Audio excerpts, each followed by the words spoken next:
का एक और नए वन शॉट के साथ में बीएससी फर्स्ट सेमेस्टर में आज हम लोग यूनिट नंबर 3 यानी पीरियोडिक प्रॉपर्टीज ऑफ एटम्स को कवर करने वाले हैं।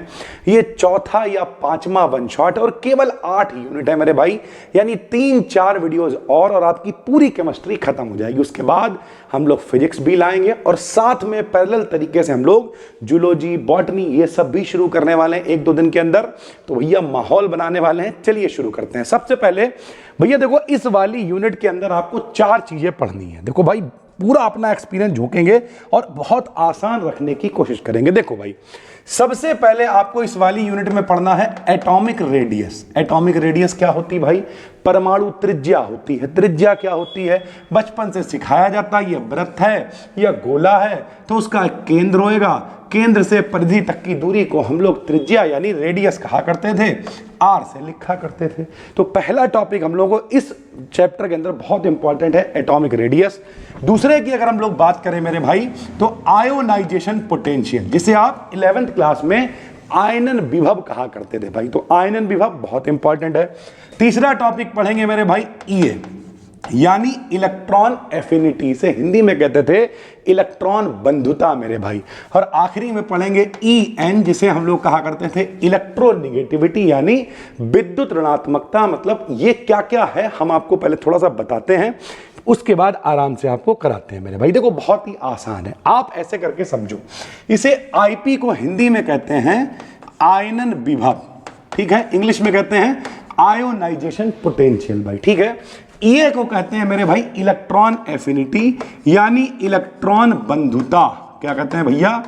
इलेक्ट्रॉन बंधुता कहते हैं इसे, ठीक है। और EN का मतलब इलेक्ट्रोनेगेटिविटी यानी इसे हम कहते हैं विद्युत ऋणात्मकता। क्या कहते हैं भाई? इसे कहते हैं विद्युत ऋणात्मकता भैया, ठीक है। अब कैसे करोगे आओ आपको दिखाते हैं। देखो भैया, एक याद करो, एक के संग में बाकी सब फ्री में आएगा। यहां देखो, इसे देखो पहले, इलेक्ट्रॉन बंधुता। बंधु मतलब क्या होता है? दोस्त, भैया तुम ही हो, माता पिता तुम ही हो, तुम्हें हो बंधु, सखा तुम ही हो।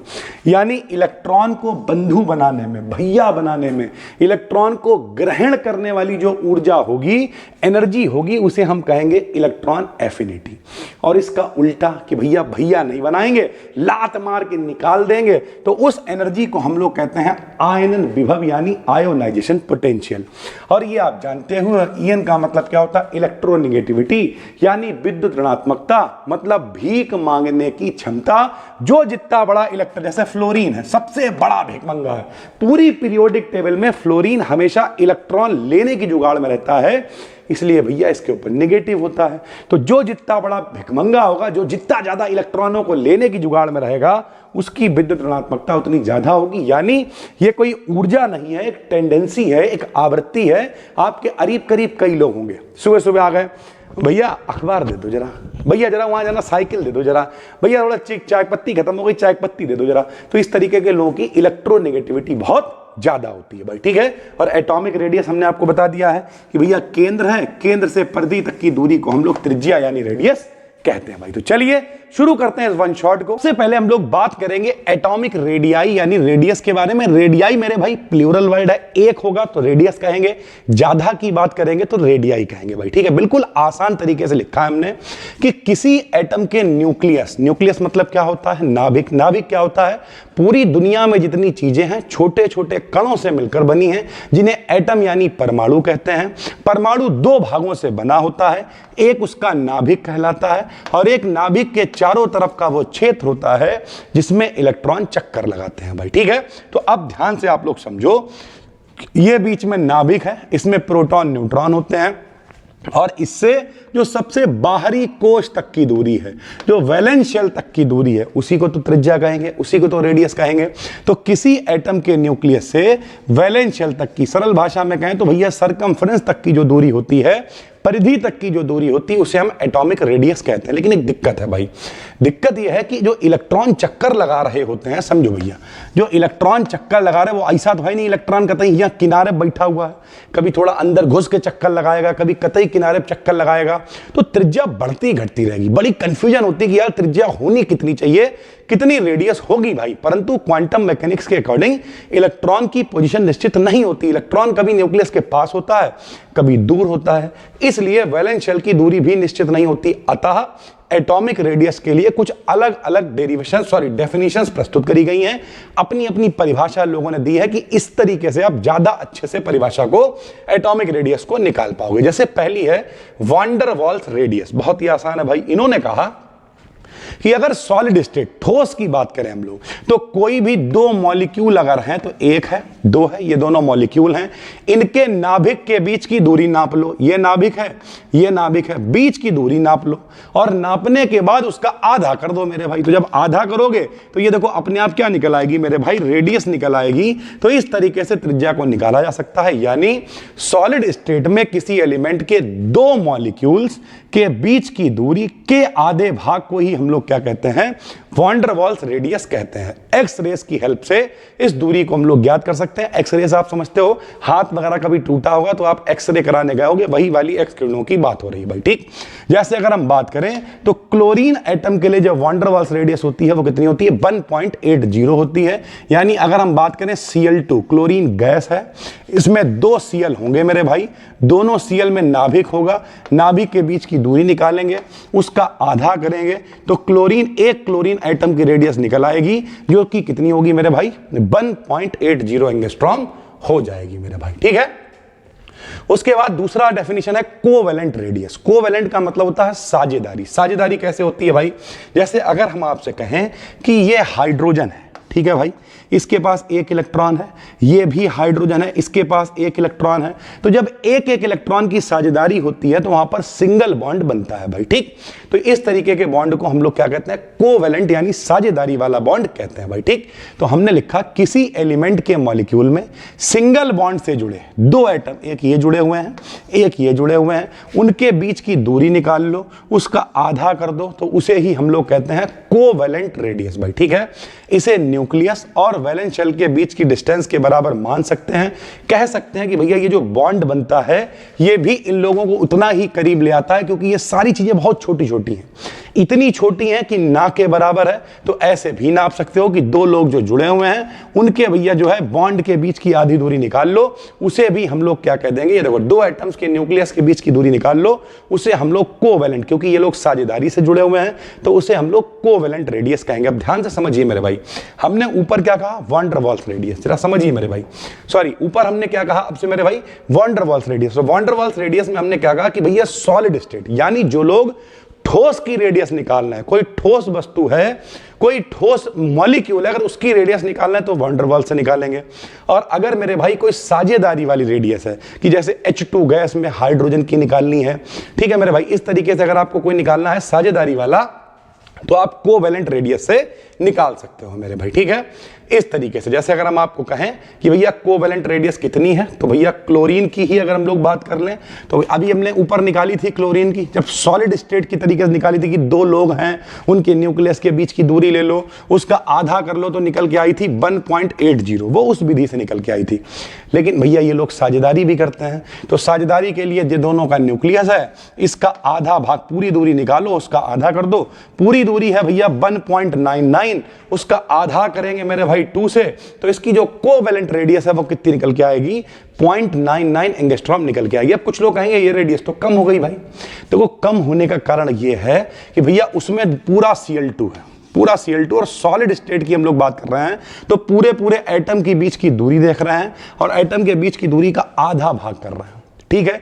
लेकिन यहां पे जब साझेदारी हो गई है तो जो तेरा है वो मेरा है, जो मेरा है वो तेरा है, घुस के बैठे हुए हैं, तो भैया सीधी सी बात है, जब आप अकेले निकाल ले और न्यूक्लियस के बीच की दूरी उसकी तुलना में ये कम होगा, तो क्लोरीन की कोवेलेंट रेडियस कितनी हो जाएगी, 0.99 एंगस्ट्रॉम हो जाएगी मेरे भाई, ठीक है। Atomic radii in periodic table, जो अपनी आवर्त सारणी है जहां पर सारे एलिमेंट्स को रखा गया है, एटॉमिक रेडियस का वहां पर क्या प्रभाव पड़ता है। देखो मेरे भाई समझो, टेबल कैसे बनती है यार, टेबल ऐसे बनती है कि कुछ खड़ी लाइनें खींच देंगे, कुछ पड़ी लाइनें खींच देंगे और इस तरीके से पीरियोडिक टेबल बन जाएगी। तो भैया जो खड़ी लाइनें होती हैं इन्हें हम लोग कहते हैं वर्ग, यानी पीरियड कहते हैं मेरे भाई, ठीक है। और जो पड़ी लाइनें होती हैं इन्हें हम लोग आवर्त कहते हैं, यानी आवर्त को कहते हैं मेरे भाई क्या कहते हैं, सॉरी उल्टा बोल गए, वर्ग यानी इसे ग्रुप कहते हैं, और आवर्त को हम लोग क्या कहते हैं मेरे भाई, पीरियड कहते हैं भैया, ठीक है। कितने वर्ग हैं, कितने हैं, तो सरल भाषा में कहें जो मॉडर्न पीरियोडिक टेबल है उसमें 18 खड़ी लाइनें यानी 18 ग्रुप यानी 18 वर्ग हैं और 7 आवर्त यानी 7 पीरियड है मेरे भाई, ठीक है। तो यहां देखो परी लाइनों को पीरियड कहते हैं। तो पीरियोडिक टेबल में जब भी कभी आप लेफ्ट टू राइट जाओगे किसी पीरियड में, किसी आवर्त में आप इधर से इधर की तरफ जाओगे तो नंबर बढ़ेगा और जब नंबर बढ़ता है तो उनकी एटॉमिक रेडियस कम, उनकी त्रिज्या कम होती जाएगी क्योंकि न्यूक्लियस में प्रोटॉन बढ़ने से चार्ज बढ़ जाएगा। जैसे अगर हम आपको दिखाएं, यहां पे देखिए मेरे भाई, जैसे ये लिथियम है, यहां देखो तो लिथियम है, इसकी त्रिज्या 1.23 है, लेकिन जब हम इधर की तरफ बढ़ते हुए गए तो आखिरी में त्रिज्या रह गई 0.72। क्यों रह गई है मेरे भाई? क्योंकि जैसे जैसे नंबर बढ़ेगा, लिथियम का नंबर कितना होता है, हाइड्रोजन हीलियम लिथियम 3 नंबर है इनका, ठीक। जब 3 नंबर है भाई तो यहां पे अगर हम लोग बात करें तो यह है इनका नाभिक है, जितना जिसका नंबर होता है उसमें उतने ही प्रोटॉन होते हैं। तो इनका नंबर 3 है तो नाभिक में प्रोटॉन कितने होंगे, 3 होंगे और बाहर इलेक्ट्रॉन भी 3 चक्कर लगा रहे होंगे, 2 यहाँ कहीं होंगे और 1 यहाँ चक्कर लगा रहा होगा। लेकिन वहां पर मेरे भाई 9 नंबर है और यहाँ पर नाभिक में प्रोटॉन भी 9 बैठे हुए। प्रोटॉन का मतलब प्लस होता है और प्लस वाला माइनस वालों को खींचता है अपनी तरफ। तो इसमें कम प्रोटॉन है, कम प्लस है, तो भले ही 3 ही इलेक्ट्रॉन है लेकिन ये खींच भी कम पा रहे होंगे। यहां 9 प्रोटॉन है तो ये कस के खींचेंगे जिससे जो दूरी है वो कम हो जाएगी और उससे रेडियस भी कम हो जाएगी। यानी किसी पीरियड में आवर्त में अगर आप लेफ्ट टू राइट जाओगे तो दूरी हमेशा कम हो जाएगी मेरे भाई, ठीक है। किसी ग्रुप की बात करोगे तो भैया कोई भी अगर ग्रुप है, कोई भी वर्ग है, उसमें अगर आप टॉप टू बॉटम जाओगे, खड़ी वाली लाइनों को वर्ग कहते हैं, तो उल्टा हो जाएगा। उधर जाने पे कम हो रहा था तो यहां पे जाने पे क्या होगा, बढ़ जाएगा।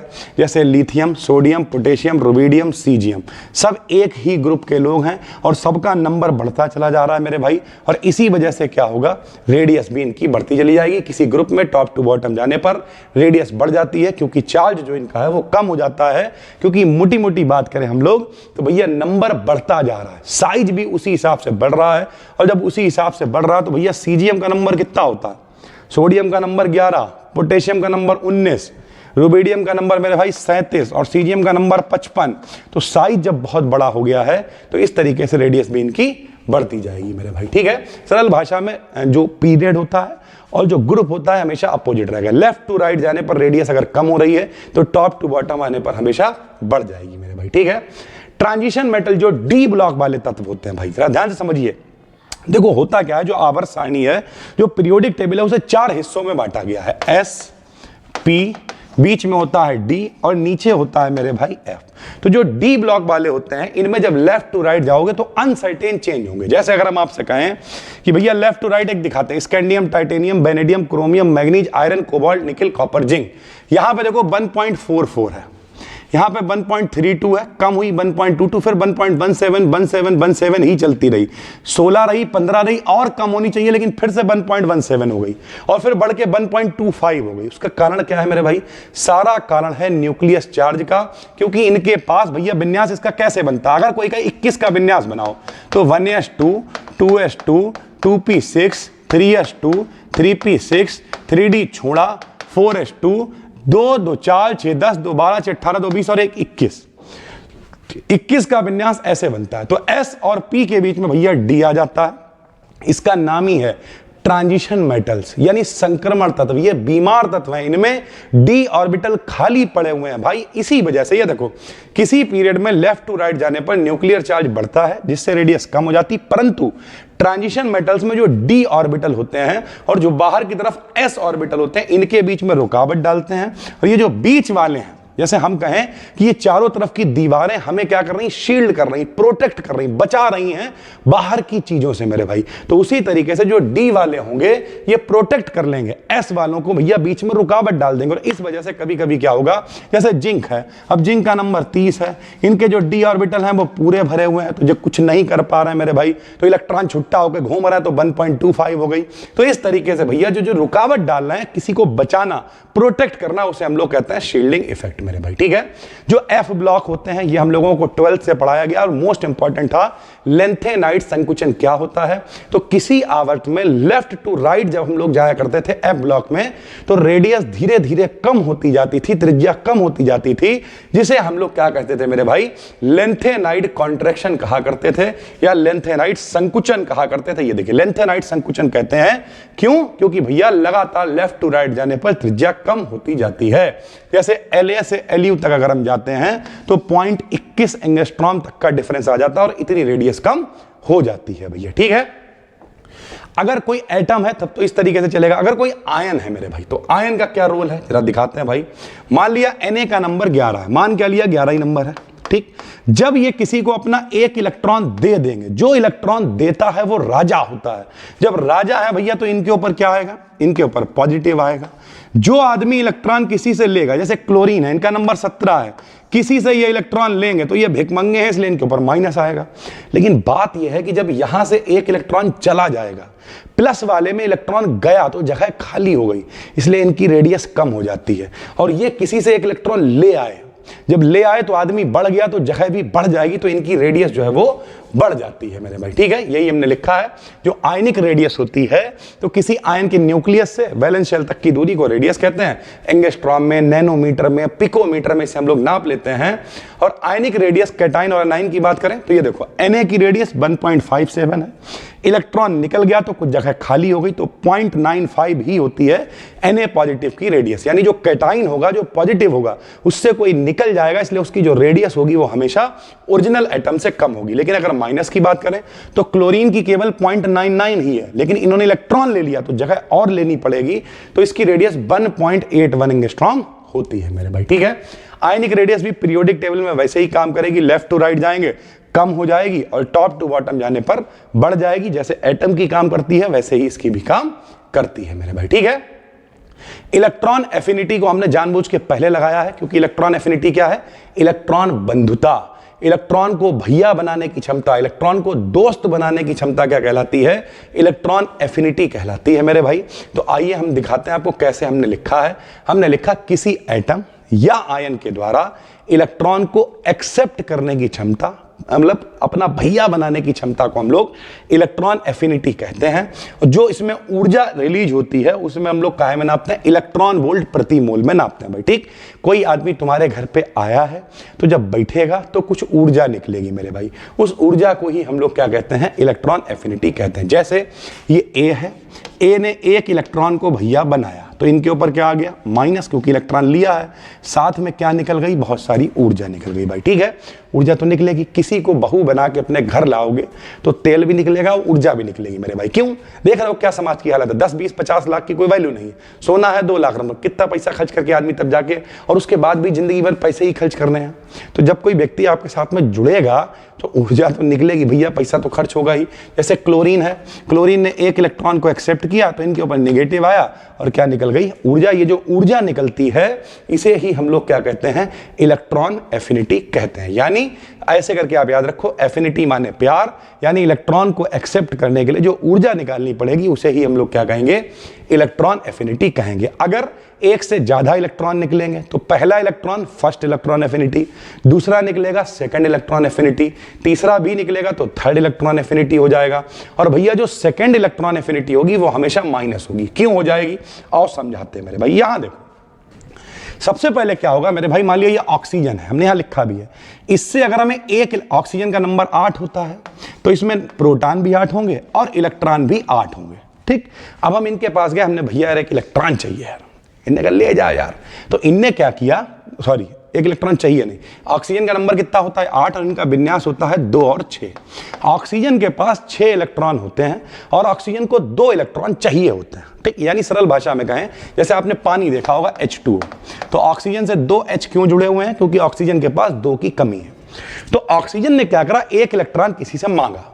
जब एक इलेक्ट्रॉन मांगा तो इनके ऊपर माइनस कितना आ गया, एक माइनस आ गया, तो पहला इलेक्ट्रॉन एफिनिटी पता चल गया, आराम से इलेक्ट्रॉन ले लिया इनने। लेकिन जब ये दूसरा इलेक्ट्रॉन किसी से मांगने जाएंगे तो इलेक्ट्रॉन के ऊपर क्या होता, माइनस, और एक इलेक्ट्रॉन जो ले चुके हैं तो इनके ऊपर भी क्या आ गया, माइनस।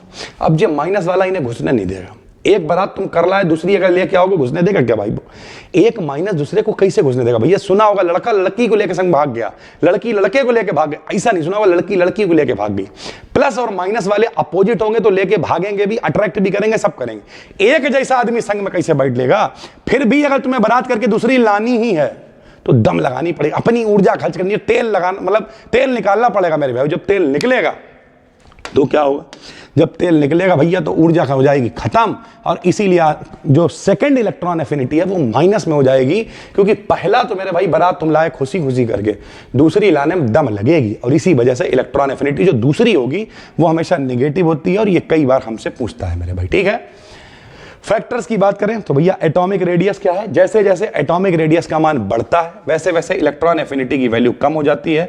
जरा समझिए मेरे भाई क्यों कम हो जाती है। एटॉमिक रेडियस मतलब ये बीच में प्रोटॉन न्यूट्रॉन बैठे हुए हैं, ठीक, ये रेडियस बढ़ रही है, और जब ये रेडियस बढ़ेगी मेरे भाई, ये देखो, जब ये रेडियस बढ़ेगी तो डिस्टेंस जो है, जरा समझिए, एटॉमिक रेडियस बढ़ने पर इलेक्ट्रॉन एफिनिटी की वैल्यू कम हो जाती है, क्योंकि वैलेंस शेल से न्यूक्लियस की डिस्टेंस बढ़ जाती है और इलेक्ट्रॉन पर अट्रैक्टिव फोर्स कम होता है। क्यों मेरे भाई?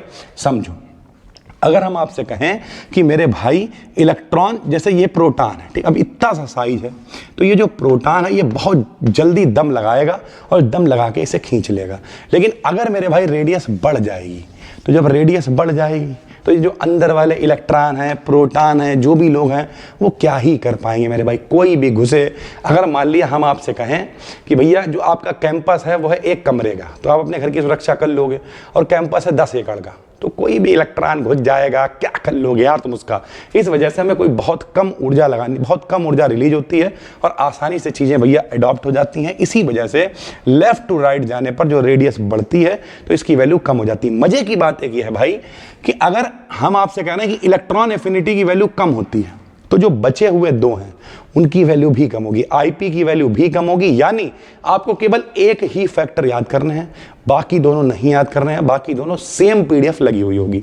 इफेक्टिव न्यूक्लियर चार्ज क्या होता है? जब नाभिक के ऊपर आवेश बढ़ेगा तो इलेक्ट्रॉन और न्यूक्लियस के बीच में जो है भैया अट्रैक्टिव फोर्स बढ़ जाएगा, क्योंकि अगर नाभिक के ऊपर आवेश ज्यादा हो गया तो जो इलेक्ट्रॉन को कस के पकड़ लेगा, और जब कस के पकड़ लेगा तो इलेक्ट्रॉन भैया जो है निकालना भी मुश्किल है, इलेक्ट्रॉन डालना भी मुश्किल है, और इसी वजह से मेरे भाई ईए की वैल्यू जो है वो भी बढ़ जाएगी। देखो हमेशा एक बात याद रखना, लबाबजे ने एक बात कही थी कि बॉन्ड को जोड़ना भी कठिन है और बॉन्ड को तोड़ना भी कठिन है। जोड़ने और तोड़ने की ऊर्जा बराबर होती है। उसी तरीके से जब इफेक्टिव न्यूक्लियर चार्ज बढ़ेगा तो भैया जब चार्ज बढ़ेगा तो इलेक्ट्रॉन को कस के पकड़ लेगा, तो ना तो इलेक्ट्रॉन निकलेगा और ना तो इलेक्ट्रॉन इसमें पड़ेगा। इसी वजह से भैया वैल्यू जो है वो बढ़ जाएगी जब इफेक्टिव न्यूक्लियर चार्ज बढ़ेगा। लेकिन यहाँ कहानी वही है कि अगर रेडियस बहुत ज्यादा है तो फिर भैया आराम से इलेक्ट्रॉन निकल भी जाएगा, आराम से इलेक्ट्रॉन आ भी जाएगा, और इसी वजह से दोनों की वैल्यू जो है वो कम होगी। आराम से भैया साइज बड़ा है, जो मर्जी हो करो भैया, ठीक है। पेनिट्रेशन इफेक्ट क्या होता है? देखो भैया एस ऑर्बिटल के लिए जो इलेक्ट्रॉन एफिनिटी की वैल्यू होती है वो पीडीएफ से कम होती है, क्योंकि इसकी जो पेनिट्रेशन पावर होती है वो अधिक होती है। पेनिट्रेशन का मतलब क्या होता है? पेनिट्रेशन का मतलब होता है घुस जाना। जैसे हम कहें कि भैया ये मान लिया पेपर है ये, ठीक है, इस पेपर को भैया इसने फाड़ के पेनिट्रेट कर दिया, ये देखो इस तरीके से घुस जाना, इसे हम लोग कहते हैं पेनिट्रेशन मेरे भाई, ठीक है। तो सबसे ज्यादा किसके लिए पेनिट्रेशन पावर होती है? पेनिट्रेशन पावर सबसे ज्यादा होती है एस के लिए, और एस ऑर्बिटल बहुत अंदर तक घुस जाता है, इस वजह से इसकी जो ईए की वैल्यू है वो सबसे कम होती है भाई, ठीक। शील्डिंग इफेक्ट, शील्डिंग इफेक्ट क्या होता है भाई कि मान लिया ये न्यूक्लियस है और ये भैया इलेक्ट्रॉन चक्कर लगा रहा, बीच में इफेक्ट है, बोले जाओ नहीं हमारा तुम्हारा कोई लेना देना हो। जब नहीं लेना देना है तो कोई भी आएगा इन्हें उड़ा के ले जाएगा, और जब उड़ा के ले जाएगा तो ऊर्जा बहुत कम निकलेगी, या अगर इलेक्ट्रॉन डालना भी है तो ऊर्जा बहुत कम चाहिए होगी। इसलिए हमेशा ईए की वैल्यू कम होगी जब शील्डिंग इफेक्ट की वैल्यू बढ़ेगी मेरे भाई, ठीक है। ट्रेंड इन पीरियोडिक टेबल तो भैया बिल्कुल वैसे ही चलेगा। लेफ्ट टू राइट जब आप जाओगे किसी पीरियड में तो एटॉमिक रेडियस की वैल्यू क्या होती थी? कम हो जाती थी। इसकी वैल्यू क्या हो जाएगी? बढ़ जाएगी। हमेशा उसका उल्टा चलेगा भाई, ठीक है। एटॉमिक रेडियस की वैल्यू कम हो जाती है और इसकी वैल्यू देखो 59 से शुरू हुई है और 328 तक गई है भाई, ठीक है। नियॉन की 0 क्यों दिखा रहा है? क्योंकि नियॉन कौन है भैया? नियॉन है अक्रिय गैस, इनका नंबर है 10, इनके पास पहले से 8 इलेक्ट्रॉन है। Helium, neon, argon, krypton, xenon, radon जो अक्रिय लोग होते हैं वो ना तो इलेक्ट्रॉन लेते हैं ना तो किसी को इलेक्ट्रॉन देते हैं, और इसी वजह से मेरे भाई इनकी जो वैल्यू है वो 0 है, बाकी लगातार बढ़ती जाएगी भाई, ठीक है। यहाँ पे लिखा है बेरिलियम, नाइट्रोजन, नियॉन के लिए वैल्यू 0 या लगभग 0 होती है क्योंकि इनके ऑर्बिटल पूरी तरीके से भरे होते हैं। सर जी नाइट्रोजन का कैसे भरा होता है, आओ दिखाते हैं। नाइट्रोजन का नंबर 7 है मेरे भाई, तो विन्यास बनता है 1s2 2s2 2p3। p में ज्यादा से ज्यादा 6 इलेक्ट्रॉन आ सकते हैं और 6 का आधा 3 होता है। तो हुंड ने कहा था किसी के पास भी पूरे इलेक्ट्रॉन है या आधे हैं तो वो ज्यादा संतुष्ट होगा, वो चक्कर में नहीं पड़ेगा। बेरिलियम का नंबर कितना है, हाइड्रोजन, हीलियम, लिथियम, बेरिलियम का नंबर 4 है, 1s2 और 2s2। ये देखो मेरा दोनों में पूरे पूरे s भरे हुए हैं, इसलिए ये भी चक्कर में नहीं पड़ेंगे, ना इलेक्ट्रॉन लेंगे ना इलेक्ट्रॉन देंगे मेरे भाई, ठीक है। ग्रुप की बात करें तो भैया लेफ्ट टू राइट जाने पे बढ़ रही है, इसका मतलब टॉप टू बॉटम आने पर इसकी वैल्यू कम हो जाएगी मेरे भाई, ठीक है। उसके बाद अगर बात करें effect of electron affinity on chemical behaviour, अगर किसी की इलेक्ट्रॉन एफिनिटी ज्यादा या कम है तो उसकी रासायनिक गुणों पे क्या फर्क पड़ेगा। तो अगर इलेक्ट्रॉन एफिनिटी की वैल्यू ज्यादा है तो ऐसे एलिमेंट एक्टिव ज्यादा होंगे, ठीक, यानी इलेक्ट्रॉन को खींचने के लिए तैयार होंगे, हमेशा बॉन्ड बनाएंगे। इनकी आयोनाइजेशन पोटेंशियल का डिफरेंस अगर कम होगा तो इनके जो कंपाउंड होंगे वो हमेशा आयनिक होंगे मेरे भाई, ठीक है। इस तरीके के कंपाउंड आयनिक होंगे कि एक आदमी इलेक्ट्रॉन को ले रहा है तो उसके ऊपर माइनस आ रहा है, एक दे रहा है तो उसके ऊपर प्लस आ रहा है, इस तरीके से चीजें चलेंगी। इलेक्ट्रोनेगेटिविटी क्या होती है अभी बता चुके हैं, भीख मांगने की क्षमता है। सरल भाषा में हमने लिख दिया है किसी मॉलिक्यूल में एटम के इलेक्ट्रॉन्स को अट्रैक्ट करने की क्षमता इलेक्ट्रोनेगेटिविटी कहलाती है। क्लोरीन ने इलेक्ट्रॉन को अट्रैक्ट किया, एनर्जी बहुत सारी निकली, इस क्षमता को हम लोग कहते हैं इलेक्ट्रॉन एफिनिटी। फैक्टर अफेक्टिंग की बात करें सेम चलेगा, एटॉमिक रेडियस बढ़ेगी तो भैया इलेक्ट्रॉन एफिनिटी की वैल्यू भी कम हो रही थी और इलेक्ट्रोनेगेटिविटी की वैल्यू भी कम होगी। क्यों? क्योंकि जब साइज बढ़ जाएगा तो ये किसी इलेक्ट्रॉन को ले नहीं पाएंगे और ना दे पाएंगे, इस वजह से जो वैल्यू होगी वो कम हो जाएगी। इफेक्टिव न्यूक्लियर चार्ज की बात करें, चार्ज बढ़ेगा मेरे भाई तो अट्रैक्टिव फोर्स बढ़ेगा, जिससे उसकी वैल्यू भी बढ़ गई थी, इसकी भी बढ़ जाएगी, सेम लिखा हुआ भाई, ठीक है। पेनिट्रेशन इफेक्ट एस के लिए सबसे ज्यादा था मेरे भाई, इसलिए जो पेनिट्रेशन इफेक्ट की वजह से ईएन की वैल्यू थी वो एस के लिए सबसे कम थी। शील्डिंग इफेक्ट बिल्कुल वैसे ही है, जब बीच में होगा तो अट्रैक्शन बहुत कम हो जाएगा और इस वजह से ईएन की वैल्यू भी कम हो जाएगी मेरे भाई, ठीक है। पीरियड में लेफ्ट टू राइट जाओगे बढ़ेगी, टॉप टू बॉटम आओगे घटेगी, बिल्कुल वैसे ही लिखना है। इफेक्ट भी वही रहेगा। हमने आपसे क्या कहा, एक के साथ में दो फ्री है। आयोनाइजेशन पोटेंशियल में भाई क्या होगा, उसमें इलेक्ट्रॉन को एक्सेप्ट करते थे और इसमें इलेक्ट्रॉन को दे देंगे मेरे भाई, निकाल देंगे। तो हमने लिखा किसी एलिमेंट के एक आइसोलेटेड यानी कोई अकेला गैसियस एटम है कि बाहरी कोश से इलेक्ट्रॉन को निकाल देने, डोनेट करने, उसमें एफिनिटी था, खींच रहे थे, इसमें बाहर निकालने की जो क्षमता, जो एनर्जी चाहिए होती है उसे हम लोग आयोनाइजेशन पोटेंशियल कहते हैं। इसे किलो जूल पर मोल में नापते हैं। एक इलेक्ट्रॉन निकलेगा तो उसे फर्स्ट आयोनाइजेशन पोटेंशियल कहेंगे, दो निकलेंगे तो सेकंड, तीन निकलेंगे तो थर्ड आयोनाइजेशन पोटेंशियल कहलाएगा। सेकंड की वैल्यू हमेशा कैसी होगी, फर्स्ट से मेरे भाई ज्यादा होगी। क्यों होगी समझो मेरे भाई। मान लिया ये है सोडियम, चलो मैग्नीशियम दिखाते हैं। मान लिया ये है मैग्नीशियम, मैग्नीशियम का नंबर 12 है, इनसे एक इलेक्ट्रॉन निकाल दिया। तो एक इलेक्ट्रॉन निकालना बहुत आसान है क्योंकि अभी ये बाबा आदमी है, तो इनके ऊपर क्या आ गया मेरे भाई, एक प्लस आ गया। लेकिन जब तुम इनसे दूसरा इलेक्ट्रॉन निकालने जाओगे, यहां देखो दूसरा इलेक्ट्रॉन जब निकालने जाओगे तो इलेक्ट्रॉन के ऊपर माइनस है और इनके ऊपर प्लस आ चुका है, तो प्लस वाला माइनस वाले को खींचेगा। तो अब इनसे दूसरा इलेक्ट्रॉन निकालना ज्यादा कठिन काम है, तो ज्यादा ऊर्जा लगानी पड़ेगी। इसी वजह से जो दूसरी वाली वैल्यू होगी वो निगेटिव कह लो या फिर दूसरे का मान ज्यादा कह लो, क्योंकि पहला नॉर्मली किसी को, नॉर्मल कोई आदमी पड़ा हुआ है, उसे लॉलीपॉप दिखाया, उसे ठग लिया। दोबारा जब तो भैया वो दूध का छला छाछ भी फूंक फूंक के पिएगा, तो दोबारा इलेक्ट्रॉन निकालना ज्यादा कठिन काम है। इसी वजह से मेरे भाई जो सेकंड वाली वैल्यू होगी वो ज्यादा होगी मेरे भाई, ठीक है। Na से एक इलेक्ट्रॉन निकालेंगे, Mg से जैसे एक इलेक्ट्रॉन निकालेंगे तो फर्स्ट होगा, दूसरा निकालेंगे तो भाई सेकंड Ip कहलाएगा भैया, ठीक है। फैक्टर वही रहेंगे, एटॉमिक रेडियस बढ़ेगी तो इसकी वैल्यू कम हो जाएगी, इफेक्टिव न्यूक्लियर चार्ज बढ़ेगा तो इसकी वैल्यू भी बढ़ जाएगी भाई, ठीक है। वैसे ही पेनिट्रेशन इफेक्ट S के लिए ज्यादा होगा तो वैल्यू कम होगी, शील्डिंग इफेक्ट बढ़ेगा तो इसकी वैल्यू कम हो जाएगी भाई। ट्रेंड भी वही है, लेफ्ट टू राइट जाने पर वैल्यू बढ़ेगी और along to group, top to bottom जाने पर वैल्यू घट जाएगी। जो इफेक्ट है वो भी वही रहेंगे केमिकल प्रॉपर्टी पे। यानी ओवरऑल बात करें मेरे भाई तो यहाँ पर कहने के लिए 4 चीजें, लेकिन आपको एटॉमिक रेडियस, न्यूक्लियस से वैलेंस शेल तक की दूरी निकाल लो, 2 केंद्रों के बीच की दूरी निकाल के उसका आधा कर दो तब भी काम चल जाएगा। तो इस तरीके से आप रेडियस निकालते हो। 3 परिभाषाएं, इलेक्ट्रॉन एफिनिटी यानी इलेक्ट्रॉन को जब आप एक्सेप्ट करोगे तो जो एनर्जी होगी इलेक्ट्रॉन एफिनिटी कहलाएगी, उसका उल्टा निकालोगे तो आयोनाइजेशन पोटेंशियल कहलाएगी। और जो टेंडेंसी है इलेक्ट्रॉन को खींचने की, भीख मांगने की जो क्षमता है उसे हम लोग कहते हैं इलेक्ट्रॉन एफिनिटी मेरे भाई, ठीक है।